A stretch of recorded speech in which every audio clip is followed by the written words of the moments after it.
बाबा एक तो मेरा दिल उसने दुखाया हुआ है चंगड़ ने, और ऊपर से ये लोग मुझे जीने नहीं देते। मैं कहाँ चली जाऊँ, मुझे बताए बाबा।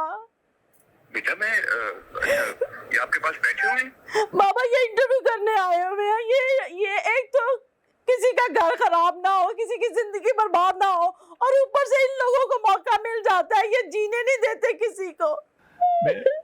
मैं भी जब जहाँ से गुजरता हूँ लोग मुझे कहते हैं कि चंगड़ का ससुर जा रहा है, मतलब उस बेटी का बाप जा रहा है जो चंगड़ के साथ भाग गई थी। लेकिन मैं क्या करूँ, मैं बस यही कहता हूँ कि जो मेरी बेटी है, मैंने खुदारा माँ बाप से पूछ के शादी करे। अस्सलाम वालेकुम ख़वातीन व हज़रात, मैं हूँ आपका होस्ट अली अशराजी। आप ARS पाकिस्तान देख रहे हैं। जैसा कि आपने देखा कि वायरल वीडियो अशरफ चंगड़ का और अशरफ चंगड़ की मिसेस की वीडियो आपने हमारे चैनल पे काफ़ी ज़्यादा अपलोड हुई देखी हैं। आज मेरे साथ मौजूद हैं मिसेस अशरफ चंगड़। आए इनके साथ बातें करते हैं और ये वो बातें करते हैं जो आप लोग जानना चाहते हैं। क्या बात है। सबसे पहले तो आप मुझे ये बताएं, आप मुझे मिसिस चंगड़ क्यों कहते हैं? आप तो, मैं देखे जितने भी एंकर आते हैं मैं उनसे ज्यादा आपकी रिस्पेक्ट करती हूँ, इज्जत करती हूँ, लेकिन आप भी उनकी तरह पता नहीं क्या जो मुंह में आता कह देते हैं। आपको पता नहीं चलता? देखें मेरी बात सुने। आप जा सकते हैं, मैंने इंटरव्यू नहीं देना, प्लीज आप जा सकते हैं, जाएं। अच्छा चले बैठे तो सही एक मिनट। जी आप आइंदा मुझे ये नहीं कहेंगे कि मिसिस चंगड़ है ये, प्लीज आपने ऐसा नहीं कहना। देखें मेरी बात सुने, मैं अभी आपकी बातों से साबित करता हूँ कि आप अभी मिसेस चंगड़ हैं। वो इस वजह से कि आपने अभी उसे तीसरा नोटिस जो है खुला का भेजा नहीं हुआ। देखिए वो जिसका आप नाम ले रहे हैं ना चंगड़, वो मेरे दिल से उतर चुका है, उसका नाम नहीं लेना मेरे सामने। जिस सिलसिले में हम आपके पास आए हैं ना, वो आपके फादर के बारे में है। आपके फादर ने आपके बारे में काफ़ी ज़्यादा बातें की हैं और उन्होंने ये भी कहा है कि आपकी 3 शादियाँ हुई हैं टोटल, और आप साइको हैं, आप बचपन में आपको चोट लग गई थी। पहली बात तो ये है कि मेरे बाप मेरे बारे में ऐसा कह ही नहीं सकते। मेरे बाबा नहीं, आपके बाप ने कहा है कि ये बंदे खानी है, 3 बंदे खा गई है पहले से। ये आप अपने पल्ले से क्यों डाल रहे हैं? बंदे खानी, आपको चस्के लेने की आदत है? नहीं ये बात नहीं। आप इंटरव्यू करने आते हैं, ये चस्के लेने आते हैं? बताए पहले। बात सुने, सिंपल सी बात है, आपके वालिद ने सिंपल सी बात है, आप कढ़ाई करना क्यों शुरू कर देते हैं बात पे? अच्छा बात तो सुने ना, अब मौका भी तो देना। अब आपके वालिद ने ये बात की हुई है ना। मैं नहीं मानती कि बाबा ने की है बात। अब कैसे मैं आपको मनाऊं? आप बताएं, मुझे साबित करें कि बाबा ने ऐसे कहा है। अब आपके बाबा को मैं पकड़ के कहाँ से लाऊं? वो किधर हैं? किधर है? आ जाएंगे मेरे बाबा।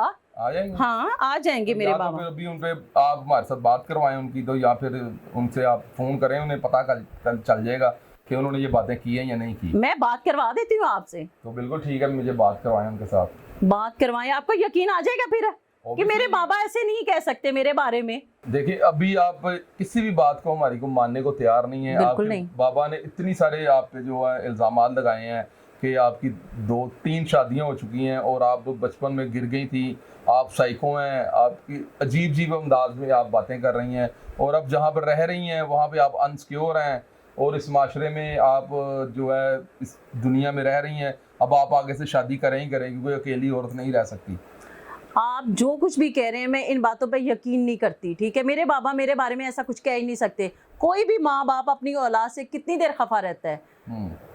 वो देखिए गुस्से में आके बुरा भला कह सकते हैं, लेकिन दिल में माँ बाप के जो है ना औलाद के लिए दुआ ही होती है, और वो हमेशा अपने औलाद को दुआएं ही देते हैं। मेरे बाबा ऐसे नहीं कह सकते। अगर आपको नहीं यकीन आता तो मैं आपकी अभी इसी वक्त बात करवाती हूँ बाबा से। जरूर है, जरूरी है। अगर आपको यकीन नहीं आता तो मैं आपकी बात अभी करवाती हूँ और इसी वक्त करवाती हूँ बात, आपको शायद यकीन आ जाए।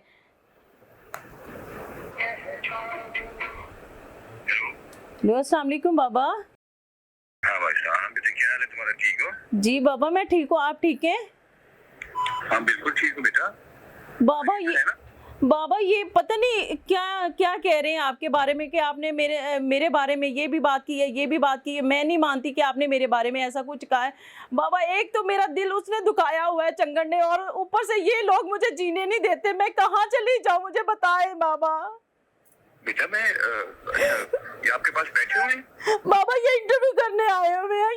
ये एक तो किसी का घर खराब ना हो, किसी की जिंदगी बर्बाद ना हो, और ऊपर से इन लोगों को मौका मिल जाता है, ये जीने नहीं देते किसी को। और बेटे मैं बस घर के बाहर हूँ, आप इनको जाने मत दे, मैं अभी आ रहा हूँ, अभी अंदर आ रहा हूँ, ठीक है? बाबा प्लीज आप जल्दी आ जाए ना। बेटा आ गया हूँ, मैं आ गया हूँ। ओके बाबा। लगता है मेरे बाबा जान आ गए हैं। अल्लाह करे आ ही जाऊं। बाबा ओ बेटा, बाबा आप कहाँ ओ मत रो मेरा बेटा मत रो। मैं अभी हूँ ना, मैं तुम्हारे पास हूँ। नहीं रोते मेरे बेटा, बस इधर आओ मेरे पास। बाबा आप आए इधर आए प्लीज, आप आए ना। हाँ बैठ के बेटा। ओहो तुम तो ऐसे बेटा परेशान हो जाती हो, बिल्कुल अपनी माँ पे गई तो परेशान हो जाती थी। बाबा आप मुझे छोड़ के कहीं नहीं जाएंगे अब। हाँ मेरे पास बेटा, मेरे पास। अच्छा तो क्या हो रहा है, क्या आपसे बातें हो रही थी? बाबा ये पता नहीं क्या क्या कह रहे हैं कि आपने मुझे साइको कहा है, आपने मुझे पागल कहा है, कि बचपन में मुझे चोट लग गई थी, मेरा दिमाग काम नहीं करता, आपने ऐसा कुछ कहा है। बेटा ये है जो चैनल से आए हैं? जी बाबा ये है। अच्छा जी, अस्सलाम वालेकुम। वालेकुम अस्सलाम। क्या हाल है जी आपका? ठीक है अल्हम्दुलिल्लाह, आप सुनाएं। तो आप किस चैनल से हैं जी? मैं ARS पाकिस्तान से हूँ जी। अच्छा अच्छा, पहले भी एक बंदा जो आया था उसने पता नहीं कौन से चैनल से था, लेकिन उसने हमारी ज़िंदगी बर्बाद कर दी। मैं सोच भी नहीं सकता, मेरी बेटी की, मेरे पूरे रिश्तेदारों ने मुझे बहुत ज़्यादा बदनाम कर दिया। यहाँ तक कि मैं जब अपने ऑफिस में जाता हूँ तो मेरे वर्कर भी मुझे इस निगाह से देखते हैं जैसे मैं बहुत ज़्यादा गिल्टी होता हूँ। मैं खुद बड़ा परेशान हो गया हूँ, ये पता नहीं ऐसा क्यों करते हैं। आपने खुद ही तो कहा कि मेरी बेटी जो उसने 3 शादियाँ की हुई हैं। देखिए हुआ ये है कि जब मुझे वो पूछेंगे, जब मुझे परेशान करेंगे, तो मैंने अपनी इज़्ज़त बचाने के लिए कुछ ना कुछ तो कहना है कि बेटी की भी इज़्ज़त बचानी है कि उसे चोट लग गई थी बचपन में, उसे ऐसा हो गया है, मतलब उसने शादी की, उसकी 3 शादी हो गई। नेक्स्ट जब लोग हैं ना उससे बात से परेशान ना हो, मेरी बेटी परेशान ना हो, मेरी इज़्ज़त महफूज रहे।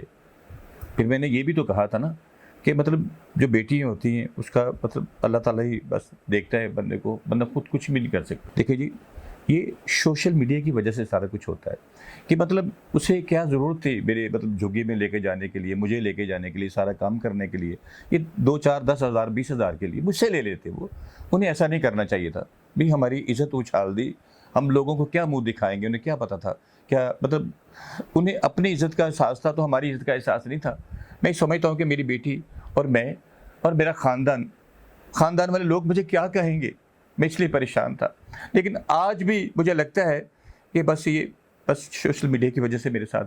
बाबा ये लोग जो है ना ये किसी को माफ नहीं करते, ये अपनी रेटिंग के लिए, अपने चैनल के लिए, चंद पैसों के खातिर ये घर बर्बाद कर देते हैं। इवन की जैसे इज्जत खराब करते हैं, जैसे मेरे बाबा की इज्जत खराब की है, मेरी इज्जत खराब की है। नहीं बेटे, मैं भी जब जहाँ से गुजरता हूँ लोग मुझे कहते हैं कि चंगड़ का ससुर जा रहा है, मतलब उस बेटी का बाप जा रहा है जो चंगड़ के साथ भाग गई थी।